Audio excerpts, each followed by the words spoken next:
Oh,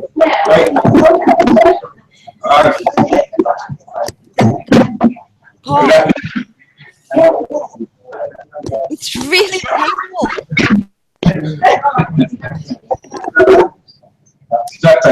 I kind of can hear you, but it's extreme. Oh, it's extremely painful. So I have to take off my headphones. It really hurts in my ears. Nothing. You're gone. I don't know whether you can hear me, but I can't hear anything.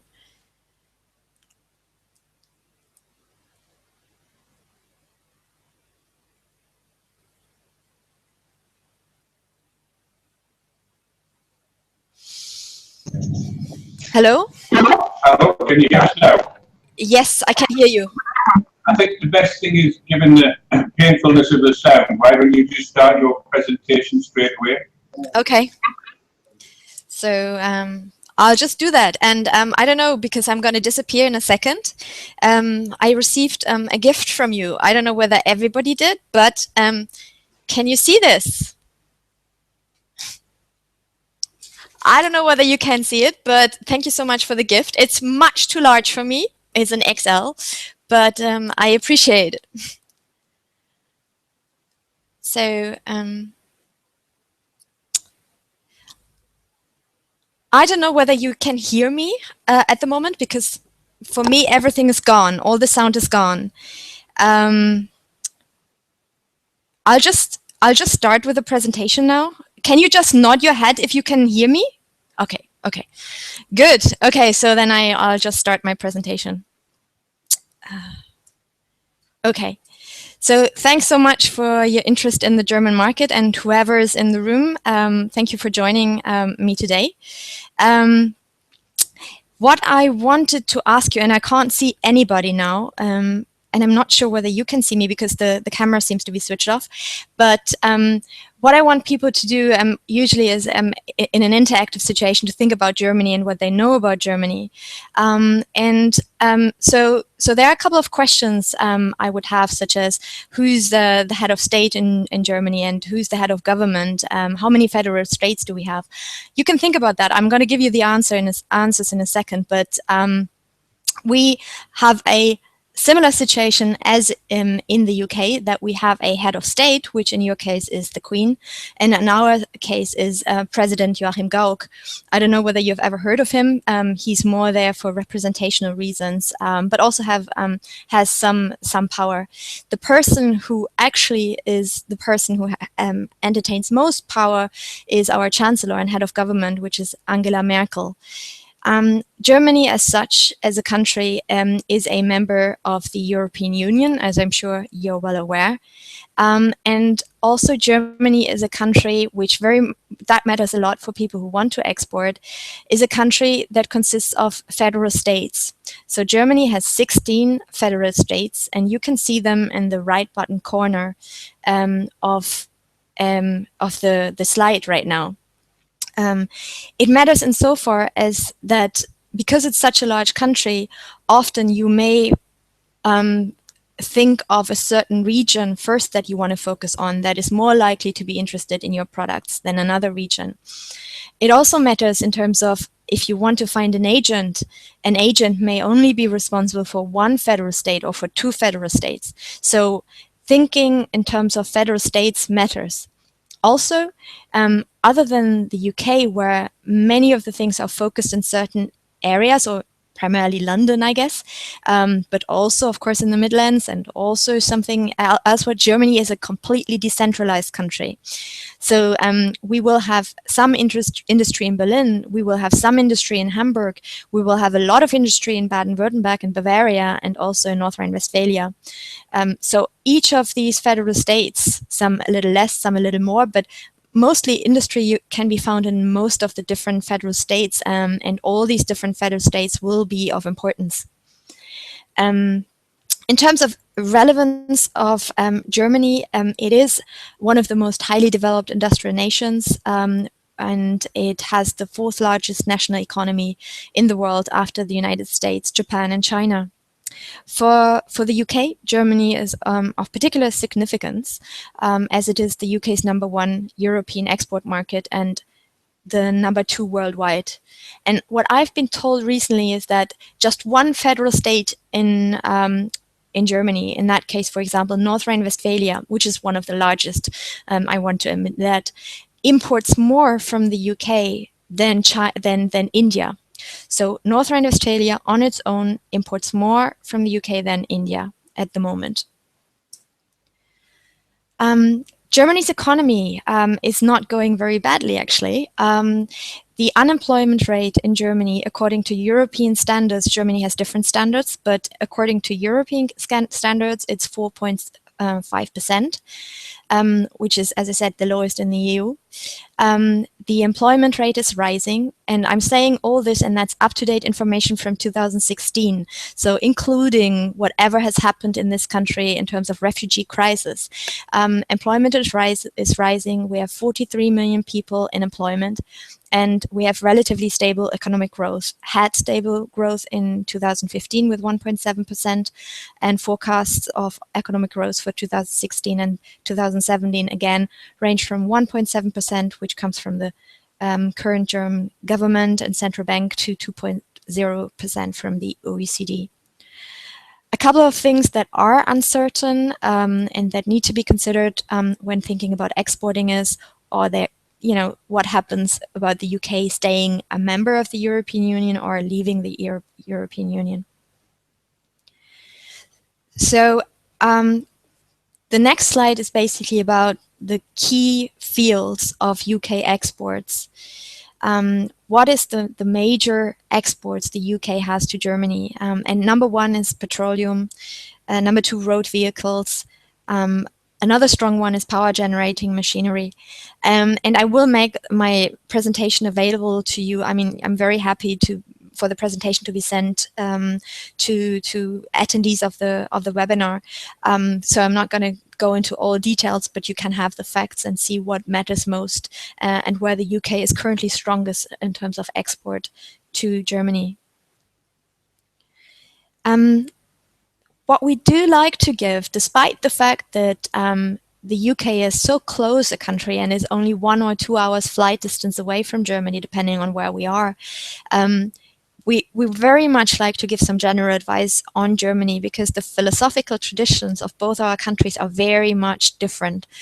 While Germany is based on ideas, a country based on ideas, the UK is a country based on utilitarianism. And I don't know whether it's connected to that, but our business culture is very much contrary to each other. So when you deal with Germans, you will find them sometimes to be very blunt, direct, and very precise. That may be surprising to you, but please be prepared that if a German tells you something, it may be quite harsh or may sound quite harsh to your ears. English is a language that is very common in Germany, so every German will be able to speak some basic English, but the level of English is very, very different. So while a person who is about 50 years of age may be speaking some rudimental English, he or she may not be comfortable to entertain a complete business conversation in English, and they may want to have somebody else join them. So whenever you have the ability to either showcase that you are really interested in the market and can speak some very basic German, do show it off. It will be appreciated. If you feel that you are talking to somebody from a sector or from an age group whose English knowledge is not up to standards for a business conversation, it may be useful to bring an interpreter with you. Another thing about Germans is that they are generally, you will find different examples, and Germans will feel probably very embarrassed about the current VW crisis.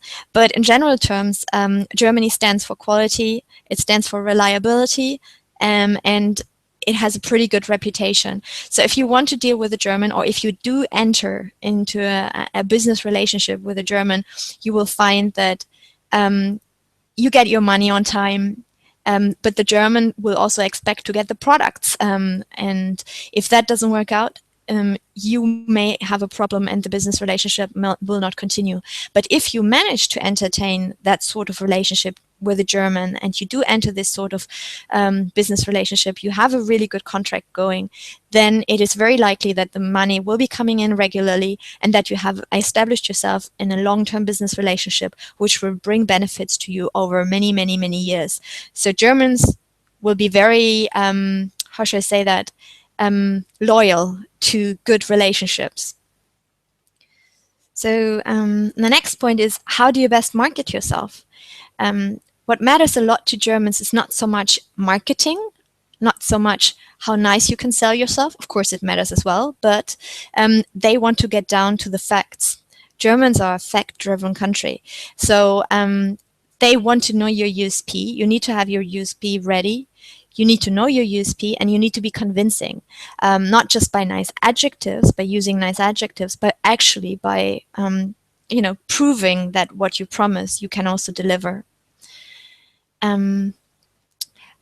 What you will also find in my presentation later on when I talk about a couple of sectors is that a lot of opportunities exist if you do not necessarily focus on the broader market, but rather on niche segments of the market.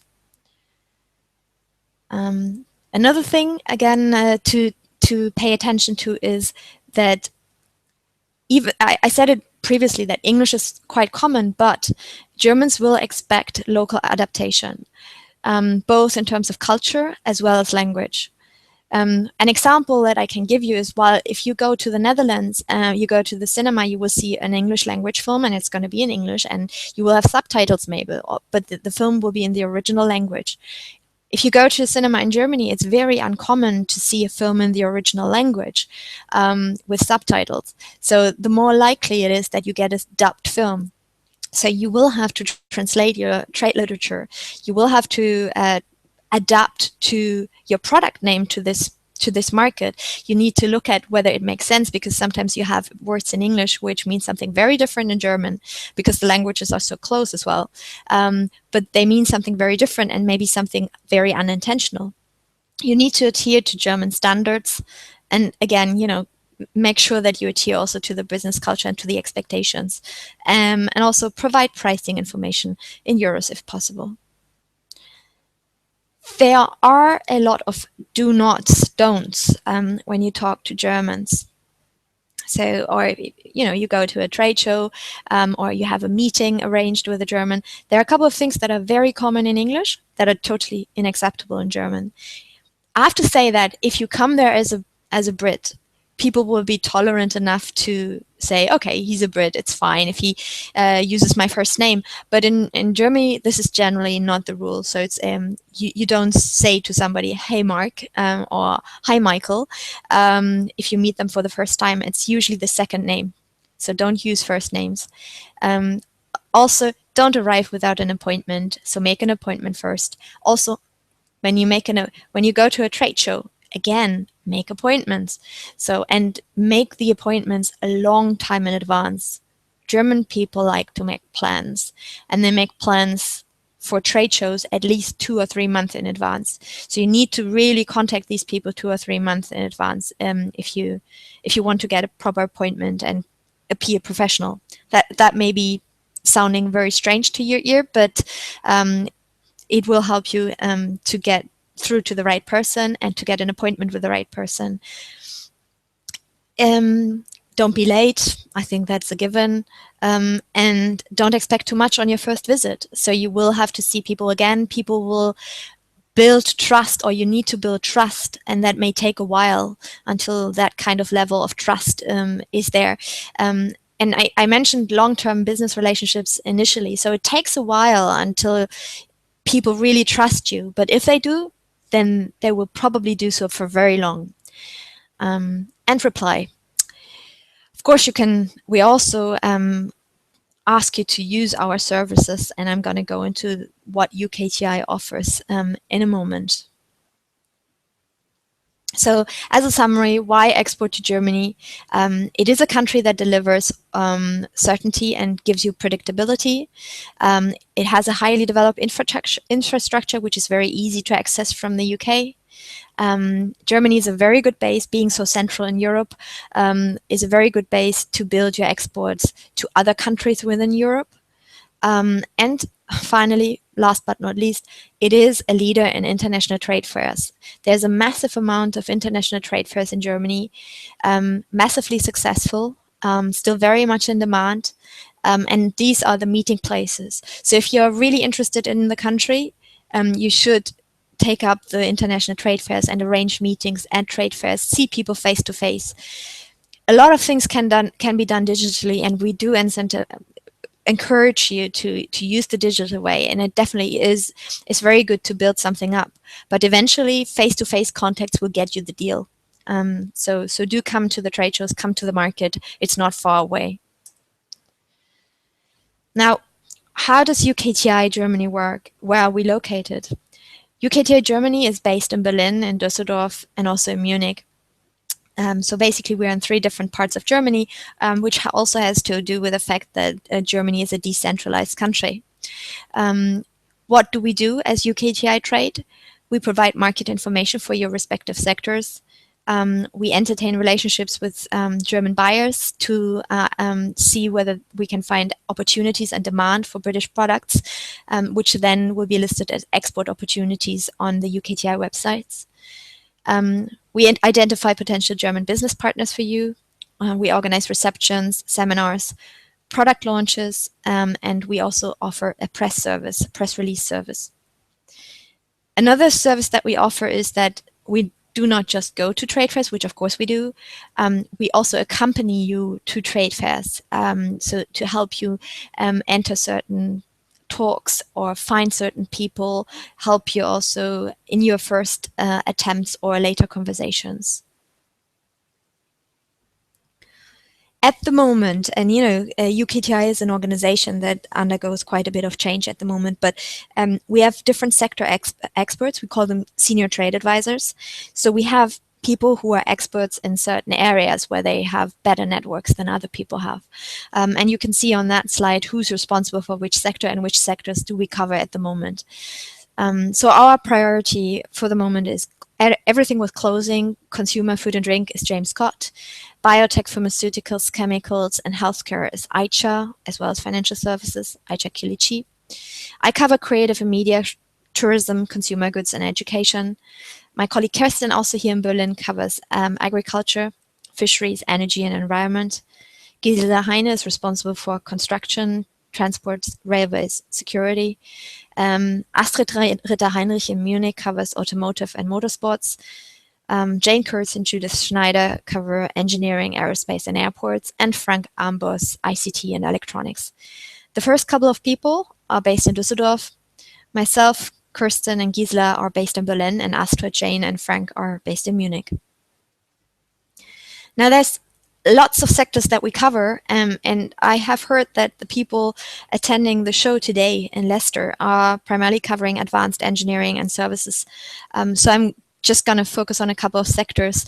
As I said, my slides will be made available to you, so I think I'll just fly over them, and maybe there are a couple of questions, and there's the possibility to do back and forth.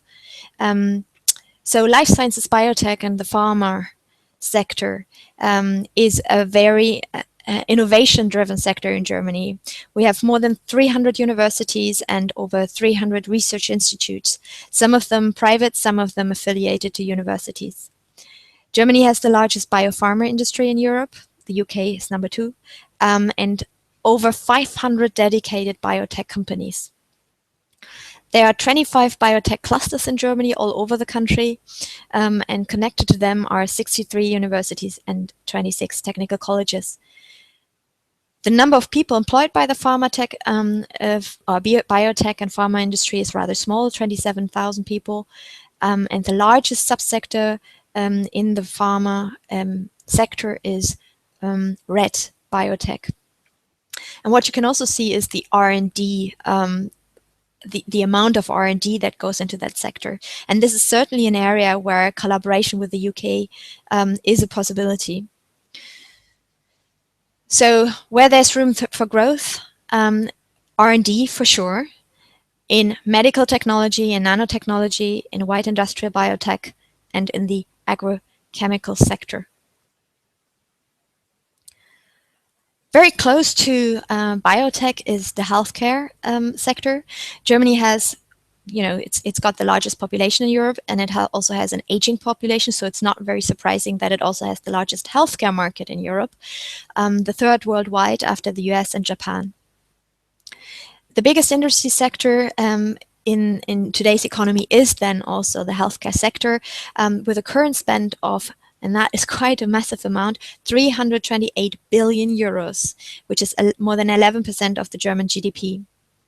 And that is supposed or expected to rise above inflation rate.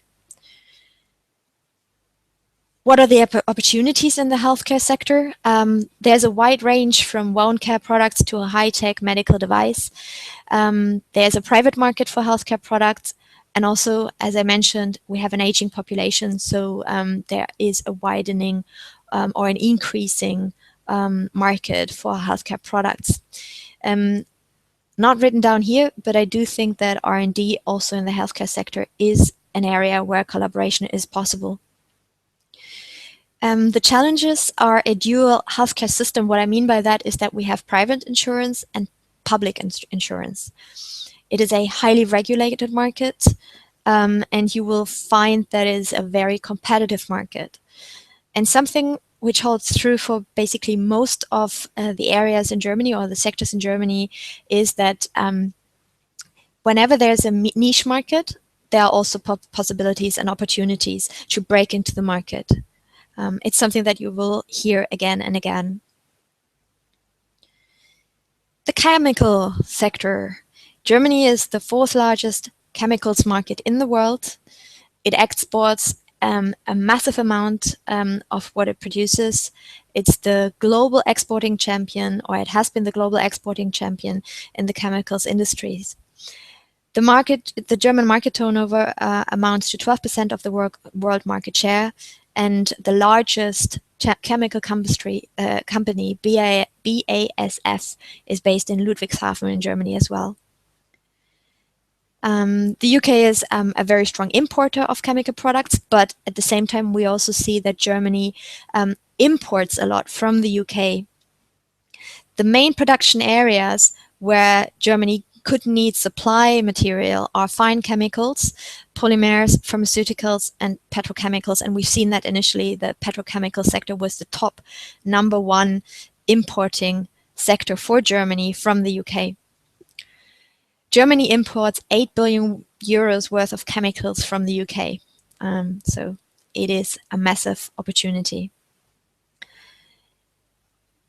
The German chemical market is highly developed and very competitive, but as I already said, for other sectors, large companies such as BASF or Bayer no longer invest in the production of specialized products in small amounts, but for niche products, they really like to outsource and buy these products from other suppliers. So that is definitely an opportunity where the UK come in with highly innovative, specialized niche products.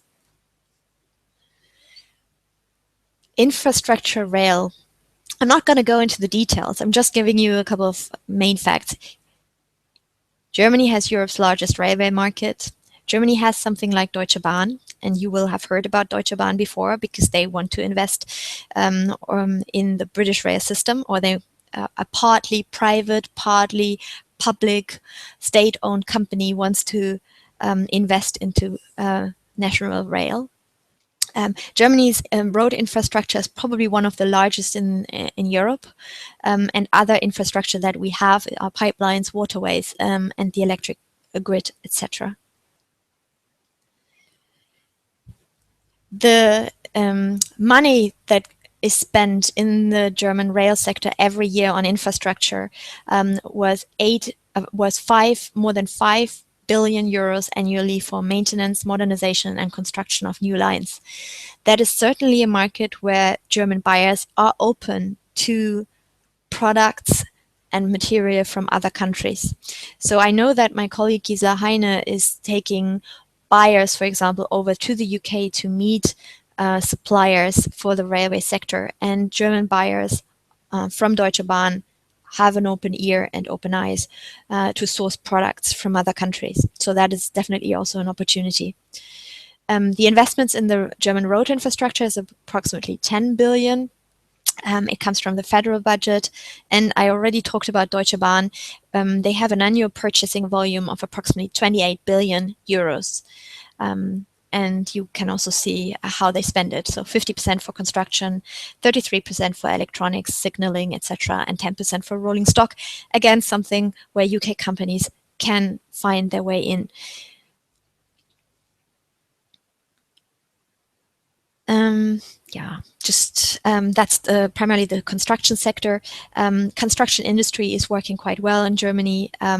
I think what is interesting to point out about the construction sector is that we move to more of a focus on energy efficiency and sustainability. So companies in that sort of areas definitely have an opportunity in Germany. There is scope for UK suppliers to deliver innovative building materials and become also involved in the planning and design process. I think that's the most important thing that you need to know. Again, it is a massive market. And also thinking about the refugee crisis we have at the moment, there's massive demands for housing. So the local authorities will receive money from the federal government to spend on temporary housing or also long-term housing, because we do have a kind of housing crisis, a little bit, a small one in Germany. The automotive sector, Germany is known for its cars, and I already mentioned VW and our issues with the company at the moment. But the automotive sector is the largest. The German automotive sector is the largest market. It's the largest market in Europe. There are basically every other German has a car. Even more than that. The world car production of original equipment manufacturers in Germany is 14.9 million cars. Domestic production of German original equipment manufacturers is 5.6 million cars. Germany is known to be exporting a lot of cars, primarily to the UK, France, Italy, European countries. Having said that, also means that Germany imports, similarly to the chemical sector, imports a lot of things like engines or spare parts, etc. So Germany is not just the, they used to be the export world champion. I think they are second now, but they're also the import world champion. So lots of the things that we sell eventually as final products, we need equipment for, we need products for, we need suppliers that help us with the products which eventually we finish off and send off to other countries. So there's always a market also for other countries. We have major suppliers located in Germany, but as I said, suppliers from foreign countries are also quite common.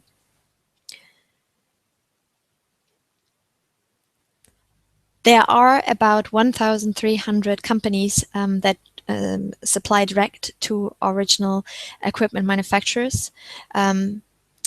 Large organizations such as engineering service providers, and the German automotive market is characterized by purchasing groups and distributors.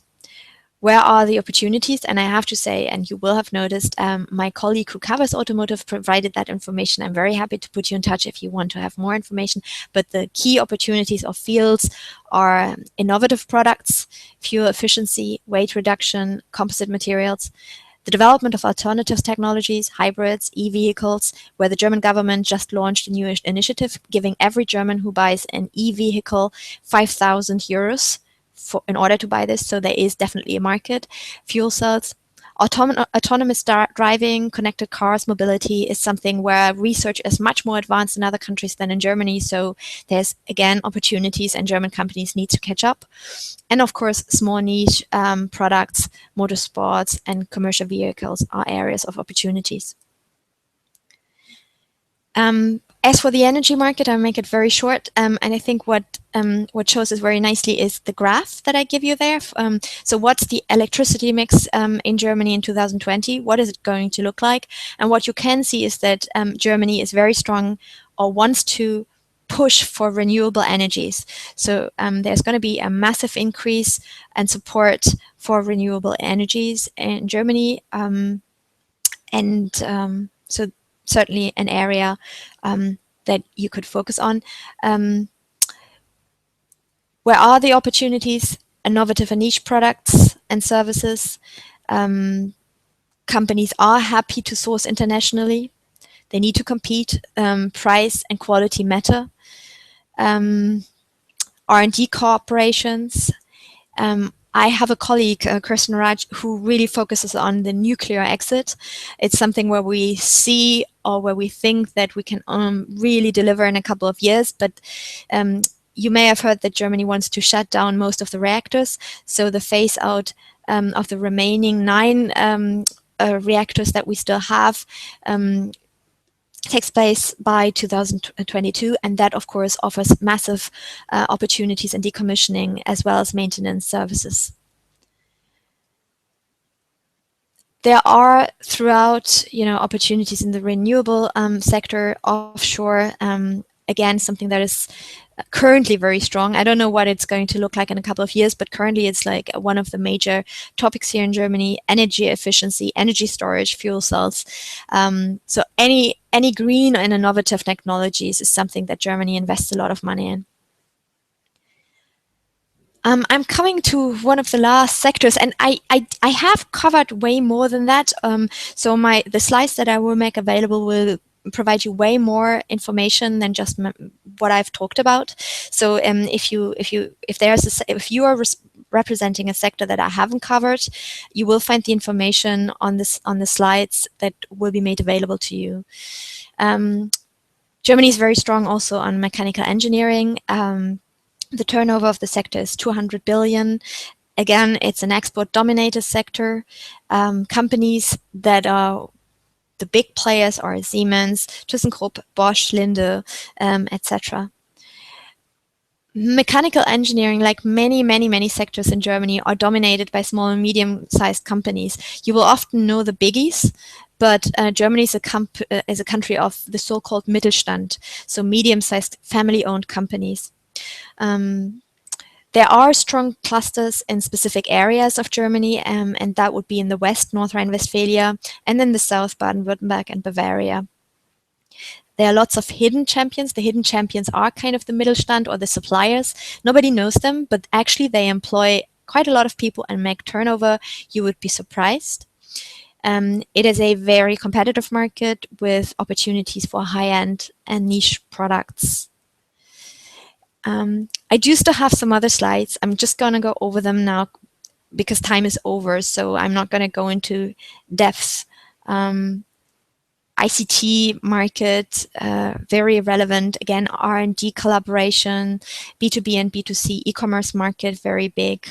And in some places, Germany is a little bit behind compared to the UK. So if the UK is more advanced in certain areas, Germans definitely look out for products and like to source products from the UK. This is a pretty recent study that I found from Bitkom. It's one of the major associations in Germany. And they checked with IT experts what are the big trends in Germany.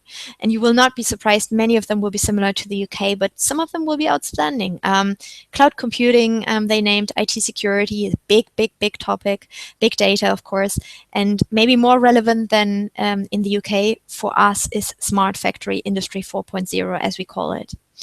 So that's the big topics in Germany.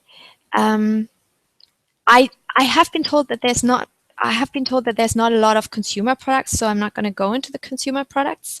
I just want to thank you for your attention. And here are the names of the people in the respective sectors.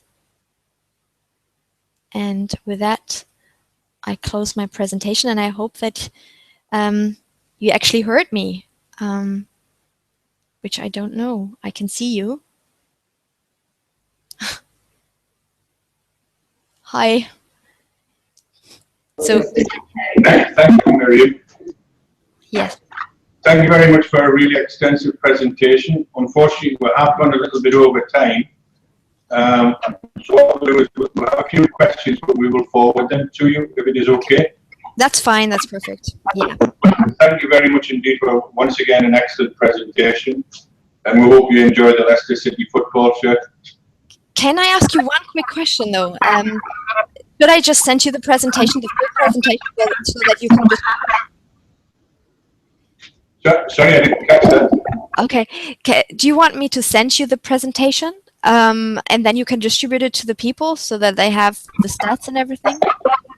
Yes, of course, and we will also put it up on our website. Okay, wonderful. And obviously, on behalf of UKTI East Midlands, they obviously see this as a way of deepening the relationship with Germany, and hopefully we'll be able to invite you to come over later in the year and maybe do a physical seminar as well. Thank you very much indeed. Okay, thank you so much. And thank you for your attention, and also thank you for the show. Bye. Bye-bye.